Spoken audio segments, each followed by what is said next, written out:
बिल्कुल है। पाकिस्तान और न्यूजीलैंड सीरीज वनडे का आज से आगाज हो गया और आज पहला वनडे मैच खेला जा रहा है रावलपिंडी में, जहां पर पहले इनिंग इख्तिताम पजीर हुई है। पाकिस्तानी कप्तान बाबर आजम ने इस मैच में टॉस जीता और टॉस जीतकर जो है फील्डिंग करने का फैसला किया। न्यूजीलैंड की टीम 288 रन बनाने में कामयाब हुई है और 7 खिलाड़ी उनके आउट हुए।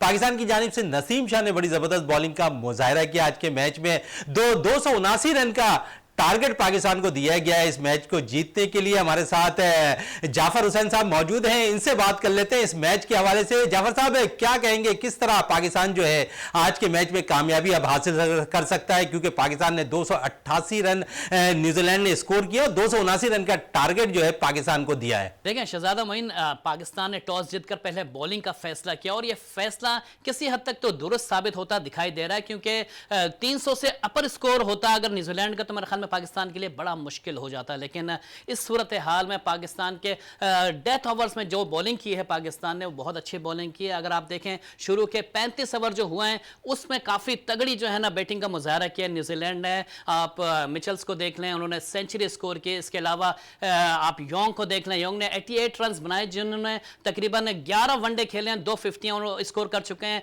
और 2 सेंचुरीज बना चुके हैं। तो मेरे ख्याल में न्यूजीलैंड ने एक अच्छी बैटिंग का मुजाहरा किया है। शुरू में हमारे बॉलर्स थोड़ा सा स्ट्रगल कर रहे थे, उनकी बॉलिंग जो है ना, शहनशाह आफरीदी ने शुरू में 4 ओवर्स में जो है ना काफ़ी स्कोर दे दिया था, लेकिन यह है कि नसीम शाह की जो शमूलियत थी इस मैच में, उन्होंने बहुत अच्छी बॉलिंग की। गो कि उनको विकेट नहीं मिल सकी, लेकिन उनकी बॉलिंग जो थी बहुत अप टू द मार्क थी। उन्होंने बहुत अच्छी जगह पर बॉलिंग करके बैट्समैनों को जो है ना, वो हरीफ बैट्समैनों को बेबस कर रखा था। लेकिन यह था कि उन्होंने स्कोर कम दिया, बॉलिंग बहुत अच्छी की। इसके अलावा अगर हारिस रऊफ की बात की जाए तो आपको पता है कि डेथ ओवर्स के बादशाह कहलाते हैं वो पाकिस्तान की जानिब से। शुरू में थोड़ा सा स्ट्रगल हुई, शुरू में पहले ओवर में तो उन्होंने विकेट ले ली थी, लेकिन बाकी विकेट्स जो है ना उन्होंने एंड के ओवर्स में हासिल की, तो जो कि एक अच्छा ऑप्शन था पाकिस्तान के लिए। हारिस रऊफ नो डाउट बहुत अच्छा ऑप्शन था, लेकिन बाबर आजम ने नवाज को खिला के थोड़ी सी गलती की। एहसान उल्लाह अगर उनकी जगह होते तो मेरे ख्याल में एक अच्छा ऑप्शन होता पाकिस्तान के। जो कहा जाता है कि पेस अटैक, पाकिस्तानी बॉलर्स जो हरीफ बॉलर्स पे जो दहशत फैलाते हैं, तो एक और अच्छा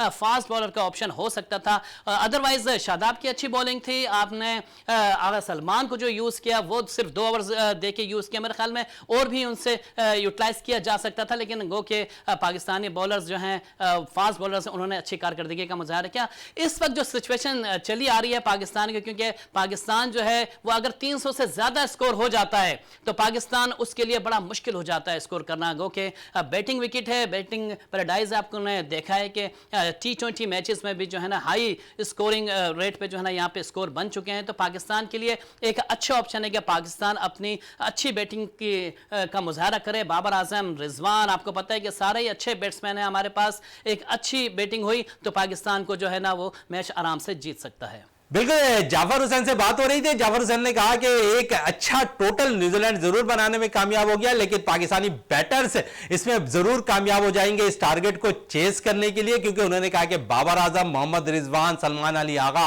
इन पर मुश्तमिल पाकिस्तान की बैटिंग अटैक जो है बहुत ज्यादा मजबूत है। और फिर उन्होंने यह भी कहा कि मोहम्मद नवाज की जगह अगर एहसान उल्लाह को एक खिला दिया जाता आज के मैच के लिए तो ज्यादा बेस्ट होता हुआ दिखाई देता।